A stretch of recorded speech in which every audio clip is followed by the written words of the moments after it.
Welcome! Hello, YouTubers.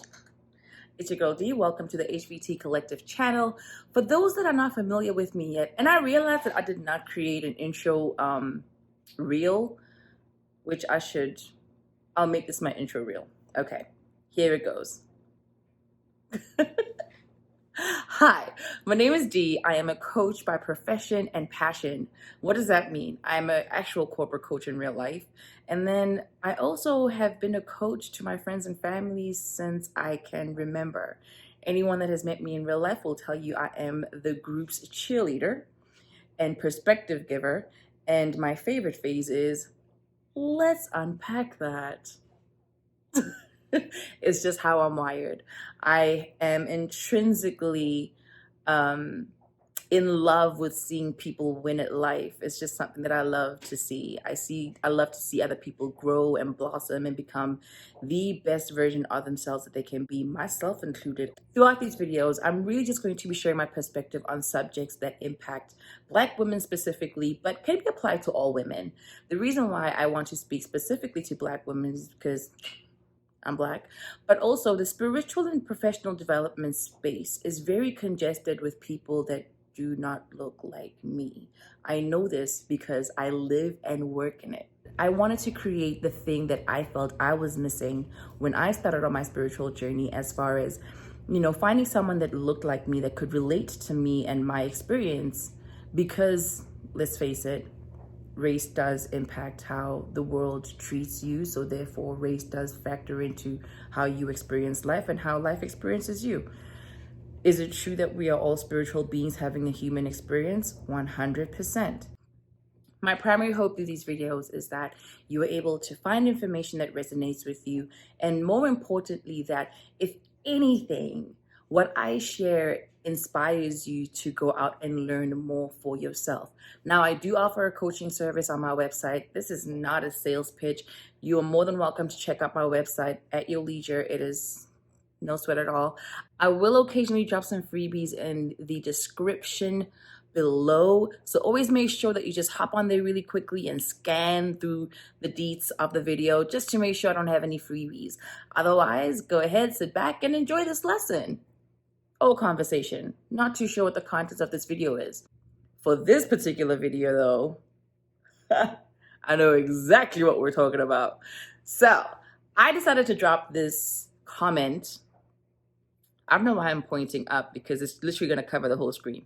I dropped this comment on in Facebook this morning, and the response that I received was overwhelming, to say the least. So what I decided to do is, one, I'm going to address the things that we can do to heal our wounded feminine energy. So there's two parts to this video. The first part is going to address the question, what can I do to heal my feminine energy? And the second part, I'm going to address some of the questions or statements that were made in the comment section from people that read the comment and it resonated with them. Some people, of course, it resonated, and some people pushed back. But either way, I want to just touch on some of the responses that I got because they were just that interesting. All right, so I will see you after the intro. Okay.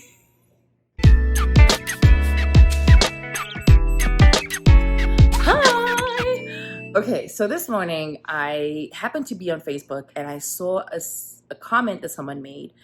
That comment inspired this post.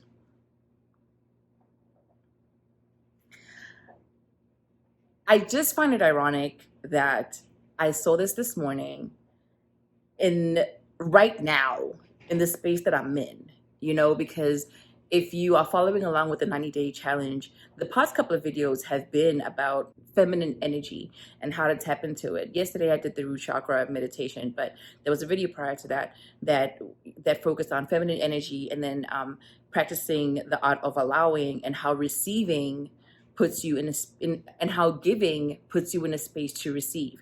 So just like, the subject lately has been feminine energy, So seeing this comment today, I was like, oh man. So I dropped that post on Facebook, and when I tell you that the reactions were everything from, I don't appreciate being called out so early in the morning, which I love you, sis. That was not a call out for real. That was for myself, and that was for the lady that inspired the post, and that was literally for every woman and man, really, every person that has ever said those words out their mouth, and had that I got me energy, because it's a whole energy. Believe it or not, it's a whole energy. So, the first part of the video, of this particular video, I am going to respond to some of the comments that stood out. In some instances, I'm paraphrasing simply because,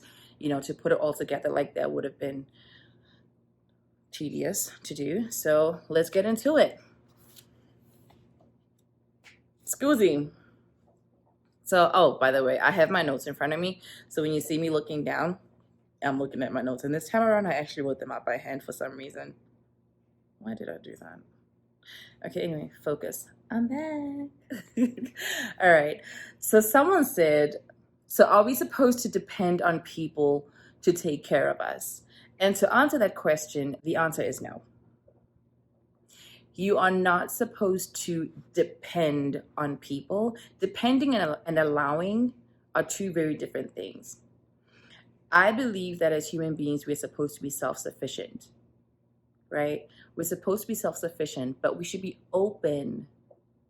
We should be open to receiving any form of help or generosity, whether it's from ourselves, whether it's from our higher self, whether it's from our ancestors, whether it's from God, our friends, our lover, perfect strangers that don't even know us from Adam. We are all always in a position to receive help from someone about one thing or another. What makes the difference is whether we are perceptive to the fact that we need help, and two, when the help does arrive, are we able to receive it without judgment, without fear, without shame? And it's not to say you should live your life depending on people. No. That's an indication that you don't trust yourself, and that's an indication that your energy is not balanced. Codependency is the opposite of this. So think about it from this end. Extremities are never healthy. So being too dependent and being too independent, those are two extremities, not healthy. You want to find a healthy balance. A healthy balance is I have everything I need, and I am open to receiving any form of assistance or abundance that comes from anyone or anything, as long as it is for my highest and greatest good. That's the healthy middle. So it's not that you are too independent or too dependent, but you're right in the middle where you are grounded, you're centered, but you're also open to receiving. I hope that answers your question.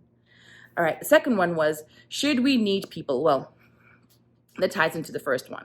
Do you need people? No.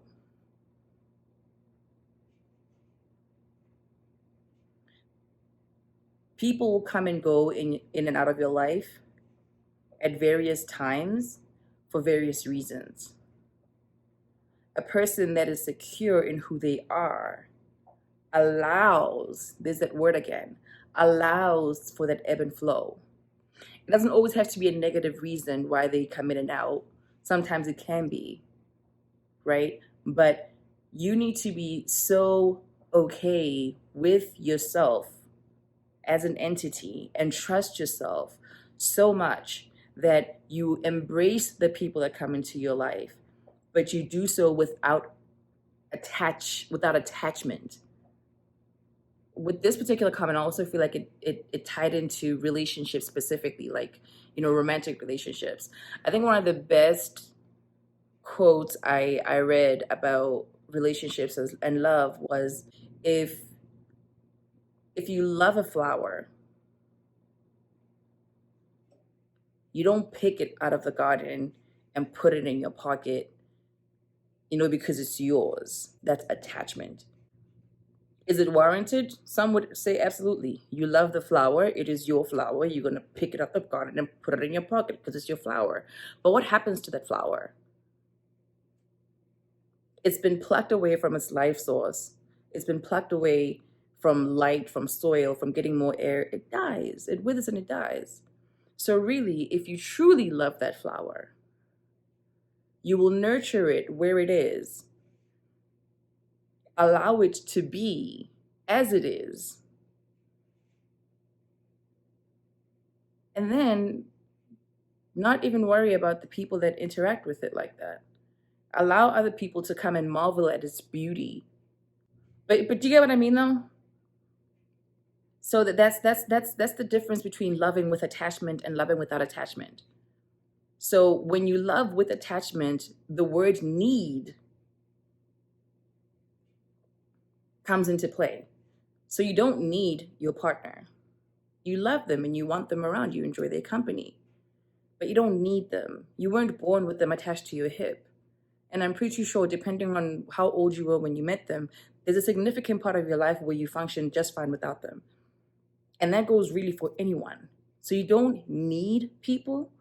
You need to ground yourself, to work on yourself, and be happy with yourself, within yourself. And then allow yourself, there's the word again, allow yourself to attract the right people to you, but also allow yourself to let them go when it's time to part ways.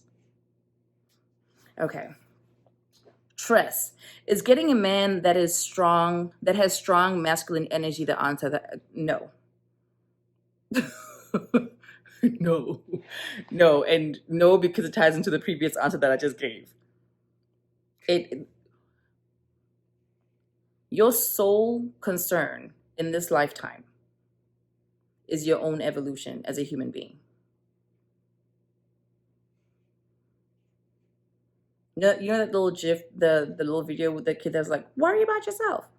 Yeah, worry about yourself, because I can tell you that are men that have strong masculine energy, but it doesn't necessarily mean it's healthy.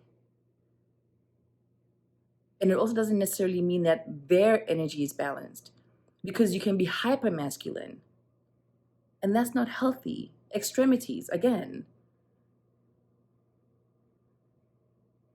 In everything we do, we need to seek balance and harmony. So if I'm a feminine woman, and let's say my feminine and masculine energies are balanced, I can function and bounce between both with ease, right? Ease. And I meet a man that is rooted solely in their masculine energy, and he's like, his feminine energy is just depleted. We're going to have a tough time communicating. We're going to have a tough time communicating, because when I'm around him and his masculine energy, my masculine energy kind of falls back a little bit, and I get softer. And when I get softer, because he's not balanced, he's not going to be able to relate to my softness. And because he's not relating to my softness, I then feel rejected. And when my softness feels rejected, guess what happens? My masculine energy takes over again. So now you have two bulls in a crawl, and it doesn't work. So no. The goal should always be find your own balance, and then allow yourself to attract people that have done the same. And you won't always attract people that have done the same, but once you find your own balance and you learn to trust your inner voice, you are better able at discerning who to let into your space and at what capacity they're going to be involved in your life. Okay. Next one. So this is more of a statement than a question. So some people's response to the post was that, well, they didn't necessarily ask for, to be put in a position where they don't trust people, but rather that they were conditioned either by their upbringing or their surroundings to be the way that they are. Here's the thing with that. Unfortunately, society at large has functioned from a primarily masculine energy, which is why the world looks the way that it does. So we have achieved a lot of things as people, but we have also desensitized ourselves as humanity.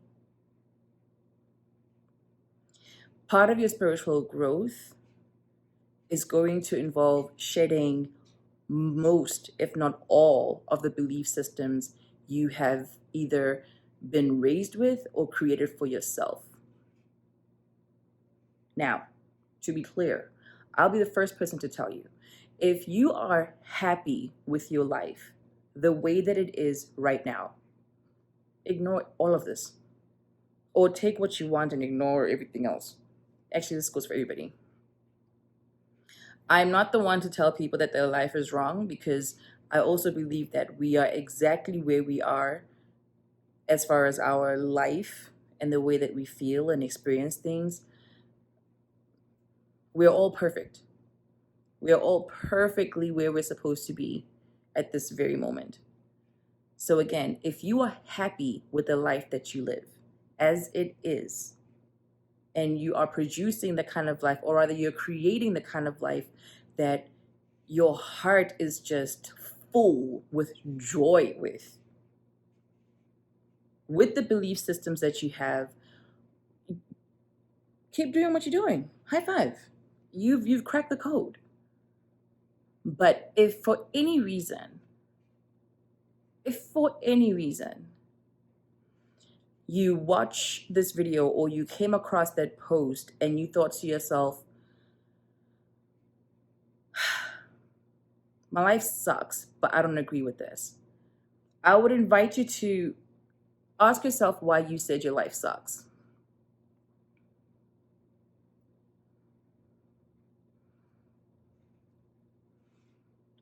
If you felt the need to defend your stance on the statement that I made, I would again invite you to ask yourself, why are you defending this belief? So, example, I made the statement I made, and let's say Pam says, well, you don't know my life. I have gone through XYZ, insert hardship, and no one was there for me. I had to pick myself up from the gutter. I had to start my life over again without any assistance from anybody. So 100% I've got me. Okay, Pam, one, I'm so sorry you went through what you went through. I genuinely am. I've experienced hardship in my life, and I know that it's not always easy to see the lesson and blessing in everything, but trust and believe me, there's a lesson and a blessing in everything that you experienced. Now, as far as you feeling alone, I'm pretty sure at some point of your process you prayed.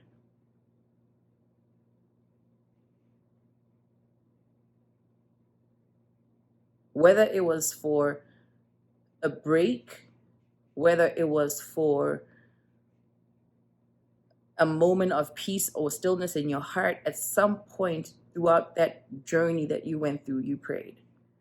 So when God showed up for you, when your ancestors showed up for you, when your angels showed up for you, you weren't alone.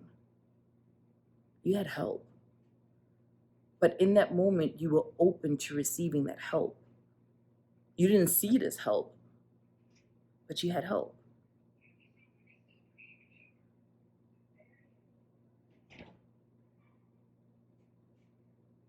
So just think about that for a second.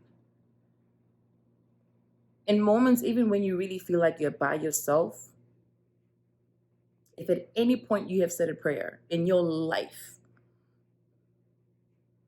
God, the universe, source energy, right there with you the whole time.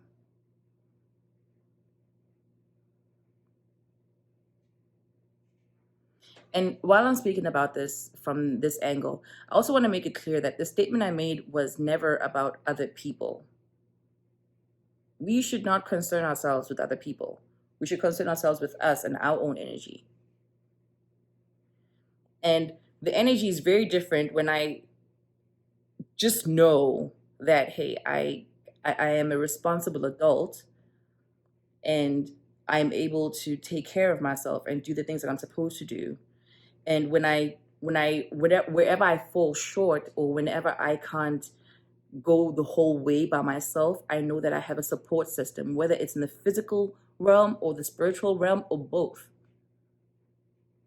But I know that at some point, that whenever I need help, there is a source somewhere, whether it's spiritual or physical. There is someone or something that I can reach out to, and the help that I need will come. And I'm open to it. That is very different from, don't worry about it, I got it. It feels different. One is rooted in certainty and being grounded and just a belief in self. The other is rooted in frustration and anger and this a rejection of possible disappointment. And that's the difference. One is rooted in faith. The other is rooted in fear. So yes, you've got you.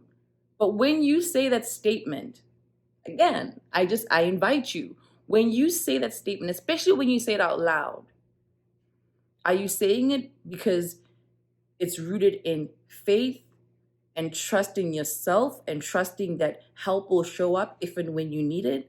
Or are you saying it from a place of, F y'all, I don't need nobody's help, I got this. I'll do this for myself and everybody else. I go for my quick. So ask yourself where that what emotion is fueling that statement when you say it, because knowing that will tell you if you're on the right path or not. And only you can decide which of those two is the right path or not for you. I know I personally prefer to function from a place of love and faith. That's just how I prefer to live my life. It's nicer over here, you know? There's no anxiety, there's ease, flow, and not force. All right? I'll let you do it. Okay. Next. I actually loved these the comments that I saw, by the way. I thought that everyone had valid points. I appreciated the feedback. Oh, this one was good. So someone said, people have let me down even when I didn't expect it. So how is that my doing? I'll tell you. This ties into what I just said right now. How other people move, none of our concern. Our primary concern is always how we manage our own energy. Because you can't control what people do. You really can't. You can force people to do things.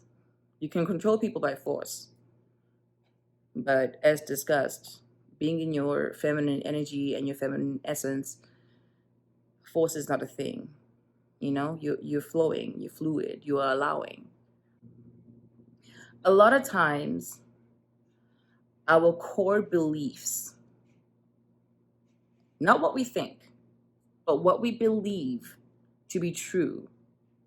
And sometimes it's not even beliefs that we are conscious of. We have subconscious beliefs about life and people. So we have beliefs about life and people, relationships, love, that are hidden in our subconscious mind.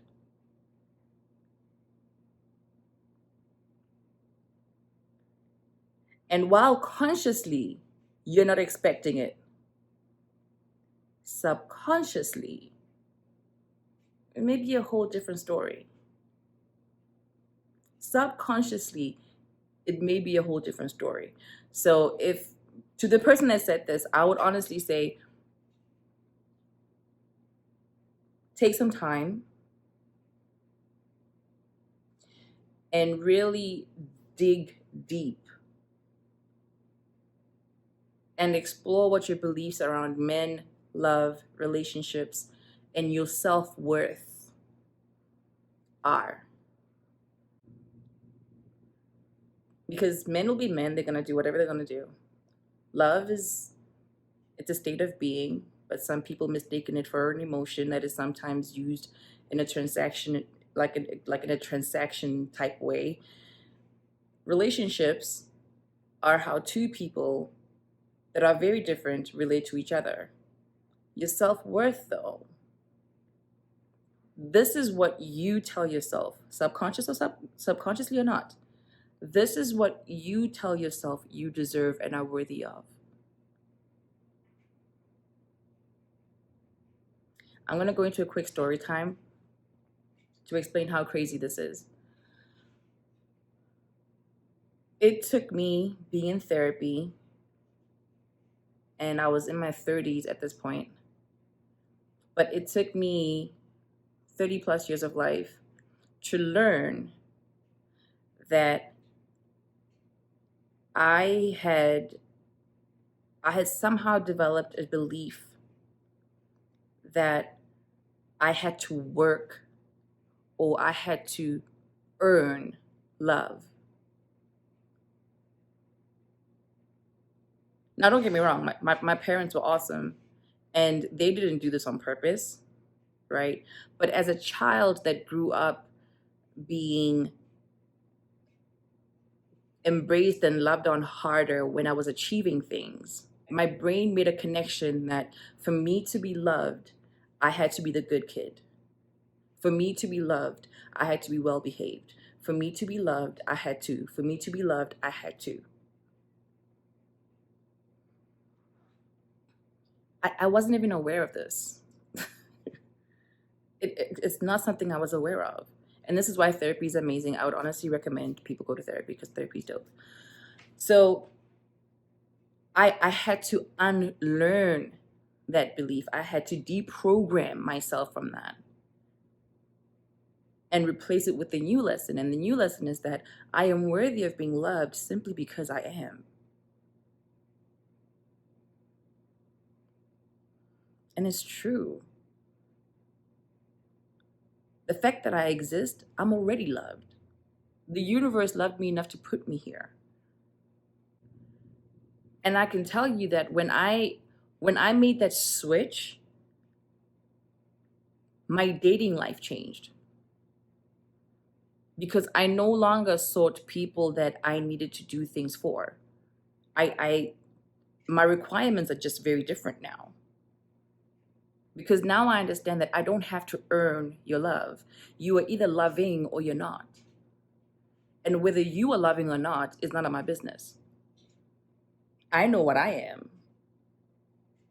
I am loving, I am lovable, I am love. I am literally the epitome of love. Love created me. High five, P. Diddy. You know what I mean? So I know what I am. And because I know what I am I'm no longer open to anything that doesn't resonate with me. So meeting people that look at love as something that's transactional, I don't resonate with that. I really don't.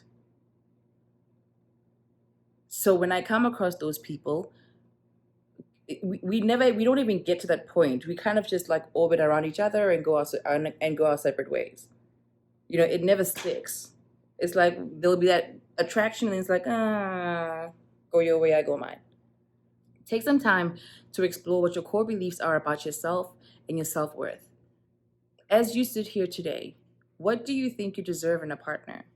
What do you think you deserve from someone that you love? It doesn't have to be a romantic partner. It can be anyone. And if you don't think you're worthy of something you want, why is that? Unpack those emotions.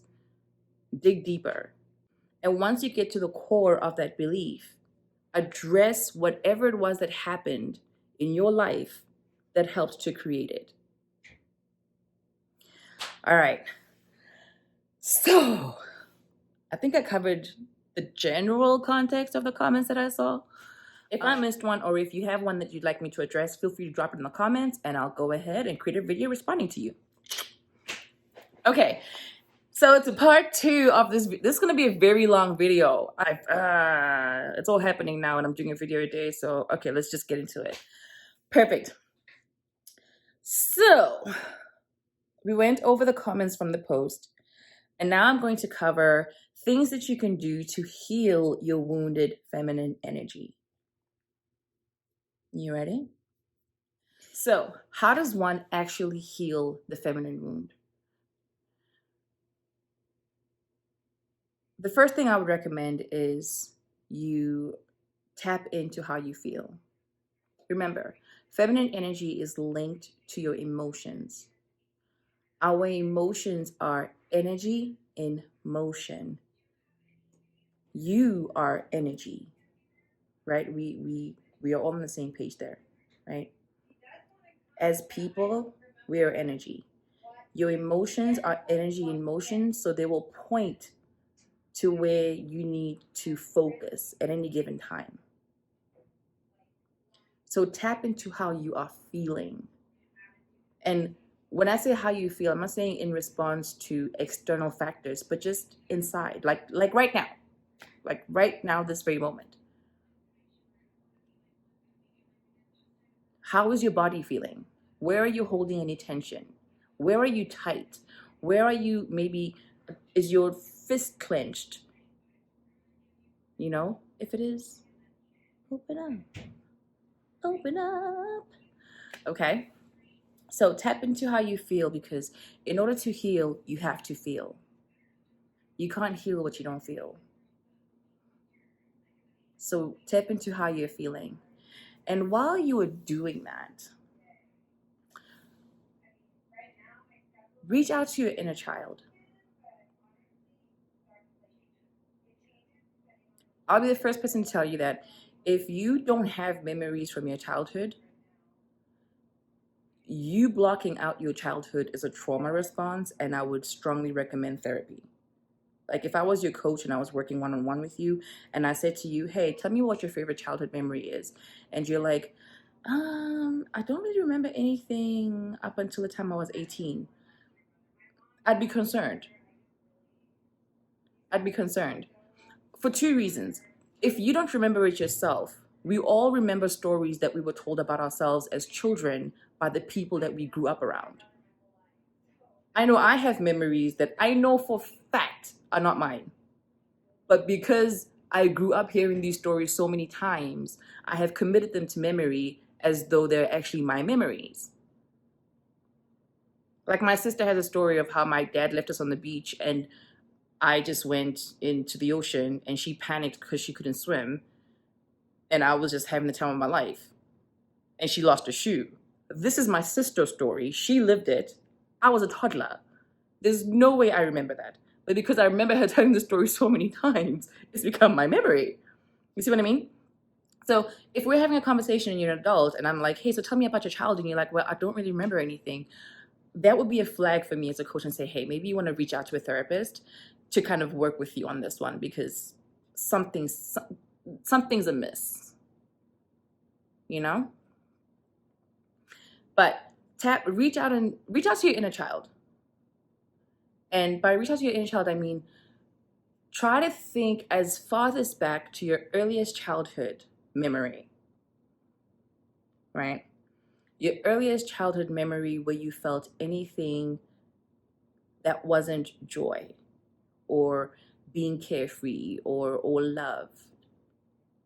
So reach out for your first sad or like your first sad childhood memory, or a childhood memory where you feel like the first time I experienced anxiety was when, the first time I experienced fear was when, the first time I experienced rejection was when.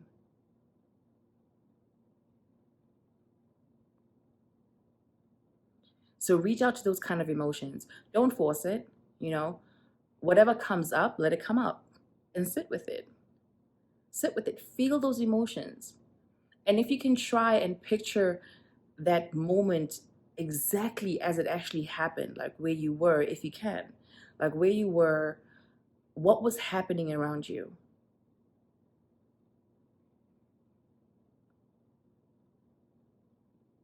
And as you're doing that, allow yourself to feel those emotions.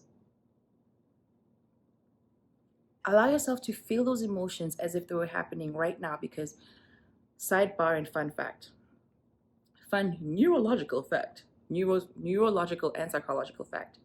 Our brains can't tell the difference between a memory and something that we're actually experiencing right now.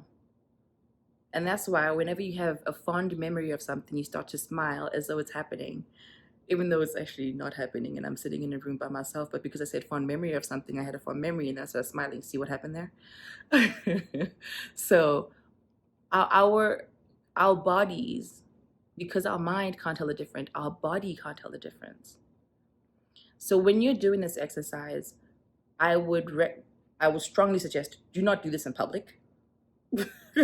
Yes, I just got very stern with you. Don't do this in public. Don't do this on the train. Don't do this while you're driving. Do it when you are in a safe space where you can be vulnerable and let your guard down. Because the last thing you want to do is reach out to your inner child only to trigger yourself and your inner child at the same time. You know what I mean? So when you're doing this exercise, I would say do it in a safe space where you are, comfortable, and if you need to release emotions, you can do that without judgment or fear. So reach out to your inner child and just feel those emotions that you felt that particular day. And now picture the adult you being the adult that child needed in that very moment. Right? So the first time I felt anxiety was when I missed the bus and I got left at school and I knew that my mom was going to be late from work and all my friends were gone and I was sitting by myself and I was worried that someone was going to come and steal me. This is actually a true story. But it's what came up for me right now. But that's how I felt. I'm doing a very quick version of it. I'm not really delving into the emotions of it, but that's the scenario. Now, what I would do is when I go through this, I would then picture myself being the adult that sees little me sitting at this bus stop by myself, looking worried and cold and scared. And just so I'm not freaking myself out, I would just sit at a safe distance and tell little me that I'm gonna be okay and that I'm gonna stay here and make sure that nobody steals you while we wait for your mommy. That's how that scenario would go. And this adult can be as intimate as in like close or distant as you feel comfortable. I always had a stranger danger thing when I was a kid. So for me, the stranger sitting there in their car and just making sure that I'm safe is exactly what I would have needed. I don't need you to hug me. I don't know you. I'm gonna run. That's actually gonna scare me. so so little me would be petrified if a strange woman tried to hug me. Like, no, please don't. But if you were okay with strangers hugging you, okay. But personally, stranger danger. I prefer you sat in your car and waited for my mommy to get you. And when my mom came over, then come over and be like, "Oh, I see, you're fine." And maybe you can like pet my hair or something. Just don't touch me. Okay, back to the subject at hand. So yes, so reach out to your inner child and just comfort your inner child in that one memory that you managed to conjure. Be the adult that you needed in that very moment, and soothe yourself. Soothe yourself and allow your inner child to be receptive. Allow your inner child to be receptive to that soothing without fear. So for me, the stranger sitting in the car, I'd be like, okay, that lady in her car is watching me. She's making sure nobody's gonna steal me. I feel I can trust her, because she's friendly and she looks like someone I can trust. You can trust yourself. You're trusting yourself. See, it's all connected. You're trusting yourself to be there for yourself as a child. But like the adult version of you that doesn't quite know you yet, type thing, And I'm like, okay, cool. She's over there. She's gonna make sure I'm safe. I'm receiving help from a stranger, and a stranger is making sure that I'm okay until I'm safe. So once that anxiety subsides, if you want to go an extra mile, you can just hug yourself. Hug yourself to give that inner child that sense of security. Because again, your brain doesn't know something's happening in real life or from a memory. Okay? And just soothe your inner child in that moment until whatever it is that they're feeling, whether it's anxiety, fear, disappointment, has subsided. You can repeat this exercise with as many childhood traumatic incidences or childhood feelings that you want to address as you want. But okay, you want to feel to heal. That's number one. Feel to heal. Number two, trust. I mentioned trust literally a couple of seconds ago. You want to trust yourself. Remember, feminine energy is grounded. Feminine energy is allowing. Feminine energy is receptive. To allow and to receive, there has to be trust. Right? If I'm going to allow you into my space, it means I trust you on some level. If I'm going to be open to receiving something, it's because I trust that the thing is what I need. Trusting yourself is beyond just saying, okay, I trust myself to make the right decisions.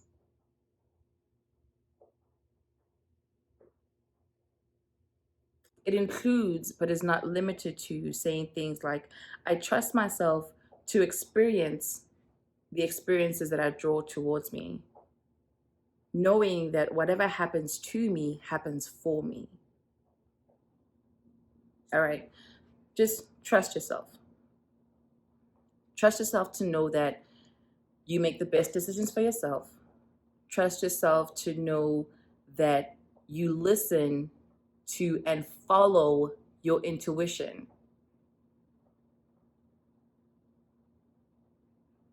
Think about it this way.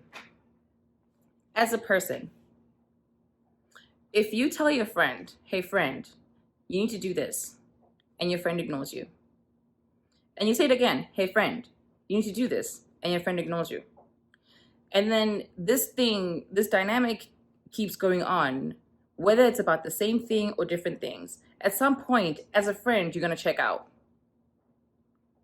And it's not to say that your intuition checks out. If anything, the voice gets more and more quiet. The more you ignore it, the harder it is for you to hear it. And our intuition, guys and gals, our intuition doesn't only come into play with negative things.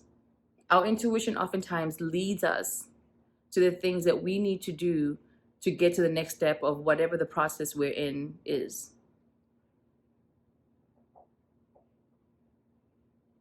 So once you learn to hone into the sound of your inner voice, you need to trust it. And not by just saying, oh, I trust this, but by actually acting upon whatever those instincts and whatever that inner voice is telling you. And you need to trust that your inner guidance will always guide you towards things of your highest excitement and things that are for your best and highest good, your greatest and highest good. So trust yourself and trust your inner voice. Trust your higher self. We are spiritual beings having a human experience. Your spirit and your spirit guides have been in spaces and rooms and realms you don't even know exist. So when you're going through stuff and you ask for help, trust that you're going to get the help that you need. Be open. Be open to receiving the help that you need from your spiritual team and your spiritual self. And then, of course, there's God, source energy, the universe, whatever you want to refer to it as. Trust that. One of my favorite affirmations that I repeat several times a day, honestly, is that the universe has my back, always. And I can tell you my life is a testimony of that. I didn't start doing it intentionally until about maybe 2-3 years ago. But when I was 16, after my dad died, I remember I was in the car with my uncle, and he said to me, everything happens for a reason. And I was 16 at the time. And in my 16-year-old mind, the reason was very different from what I now understand it to be. But I understood that there are no coincidences in how the universe operates. There aren't. I wasn't able to articulate it in the way that I am right now at 35, but from that age, I knew that there was always, nothing just happened for the sake of it just happening. It's all linked to our purpose.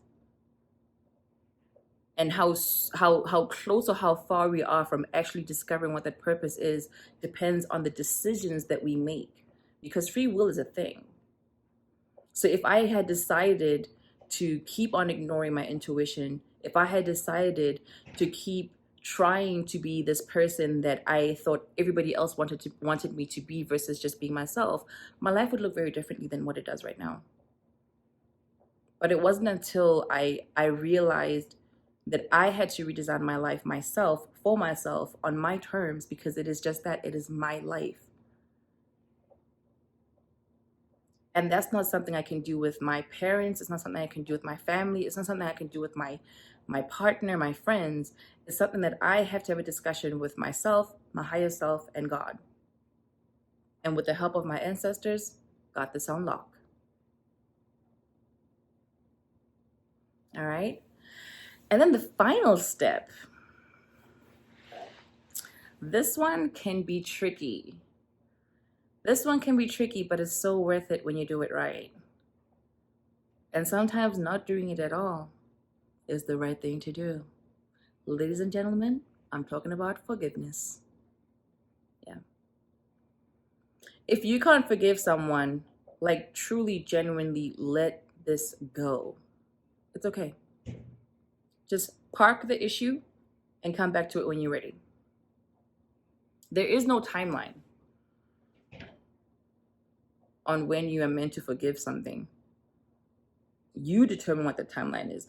I could say I'm sorry today, but I can't say I'm sorry today for something that I did that hurt you and expect you to forgive me today. As the person that did something wrong, I kind of have to do this on your time. So if you're not ready, you're not ready. Don't force yourself to forgive things and people that you're not ready to forgive. But once you are ready to forgive, forgive. And forgiveness isn't forgetting what happened and allowing yourself to be put through the same thing again. Absolutely not. Forgiveness is saying, you know what? This made me feel this way. As a result, I am choosing to either love you from afar or keep you where you are. But as far as this particular thing is concerned, we're good. And really meaning we're good. The first person you want to forgive is the first authoritative female or feminine figure that hurt you.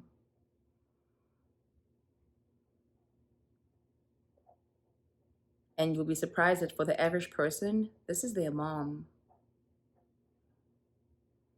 Yeah. So when you want to start working on healing your feminine energy, the first authoritative female person or feminine person in your life that ever hurt you is who you want to forgive. Forgive them for letting you down. Forgive them for not showing up the way that you needed them to. Just forgive them. And I can tell you that I had to do this with my parents postpartum, right? Because my parents died when I was a teenager. And it took me removing the title of mom and dad, really, from my parents and looking at them as just people for me to be able to feel compassion towards them and how they were raised, and for me to understand that they were doing the best that they could with what they had and what they knew, for me to truly be able to wholeheartedly and lovingly, so much lovingly, forgive them.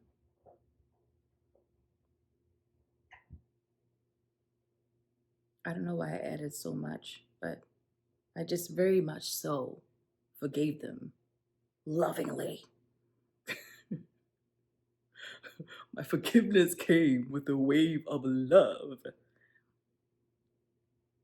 Because when I wasn't looking at them as my parents, but as people, I was able to sit back and say, well, let me see how you were raised and see how it ties into how you become. Because at this part of my journey, I now realize that how I was raised played a lot into how I show up and showed up at that point as an adult.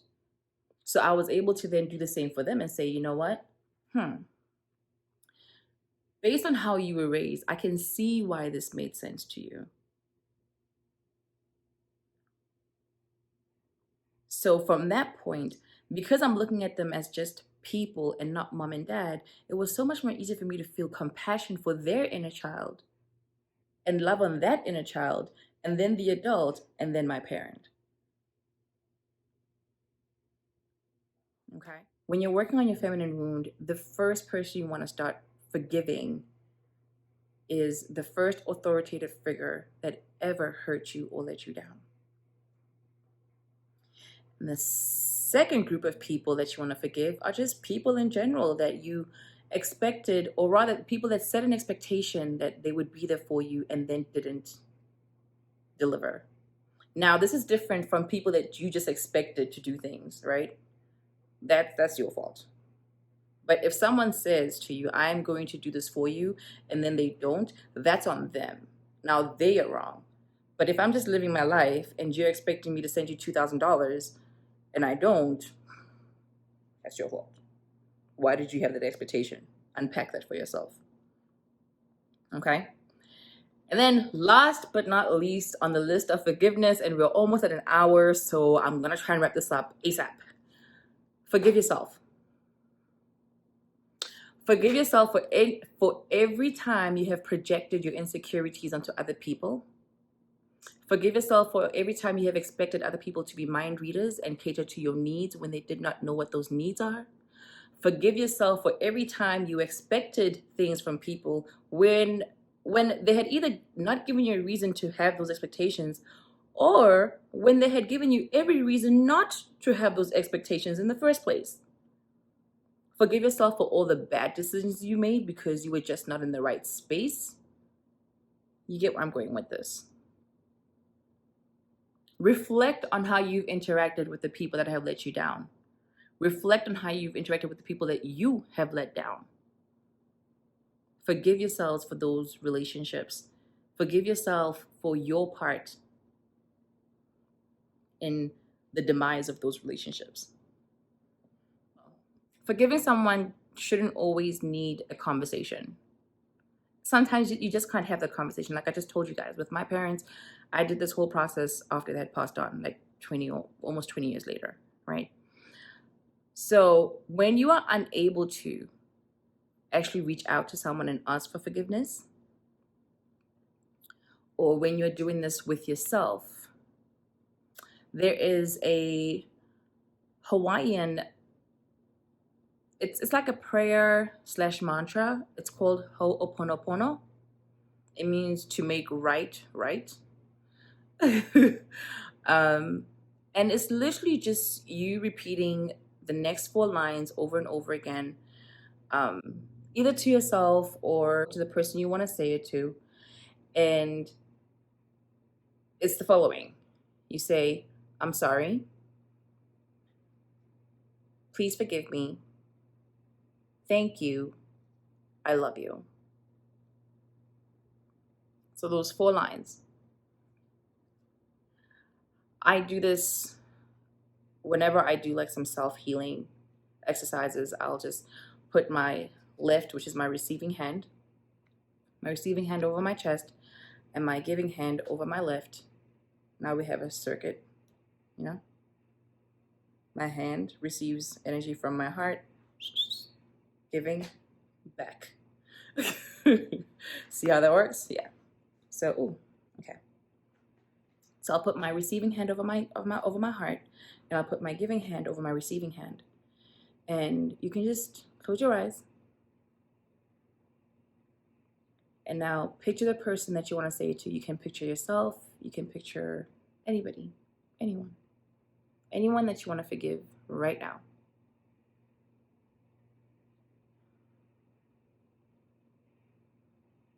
Let's take a couple of breaths. The reason you're putting your hand over your chest is to tune in to the energy in your heart, or the energy of your heart center. So once you feel connected to this energy, now this can feel like anything from it's getting warm in that area, or you're feeling some fuzzies in there. Once you feel connected to your heart energy and you're feeling grounded, imagine yourself having a conversation with this person. You can pick a neutral place. I like imagining that this conversation is happening either at the beach or on top of the cliff overlooking the beach. I have an obsession with water. I'm a fire sign. I don't know, just roll with it. But this can be any place you want it to be. By the way, I just became conscious of the fact that I'm literally swaying back and forth like I'm soothing myself, because I am. All right, so put your left hand over your heart, right hand over your left. Tap into your heart's energy. Take a deep breath.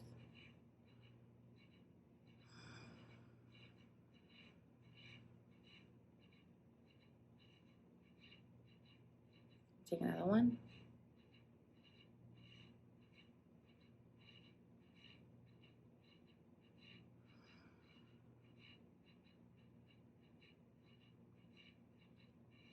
And then repeat after me. So you're saying this to the person that you want to forgive, or someone that you need forgiveness from. Okay? And you're going to say, I'm sorry. Please forgive me. Thank you. I love you. I'm sorry. Please forgive me. Thank you. I love you. I'm sorry. Please forgive me. Thank you. I love you.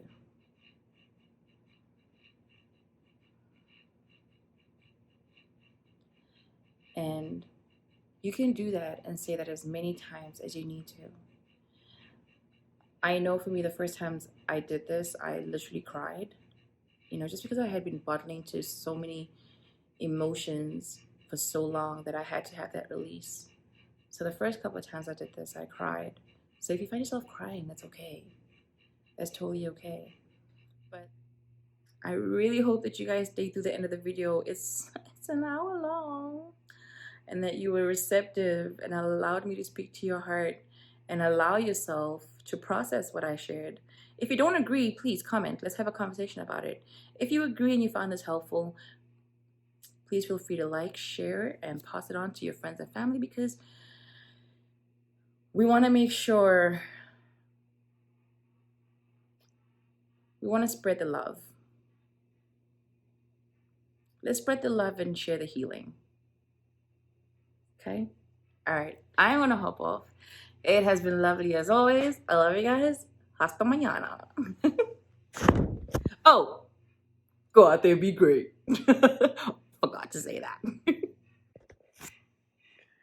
Thank you so much for tuning in. Take a quick screenshot of this summary of the challenge, and don't forget to like and subscribe so you don't miss any more updates. All right, see you around.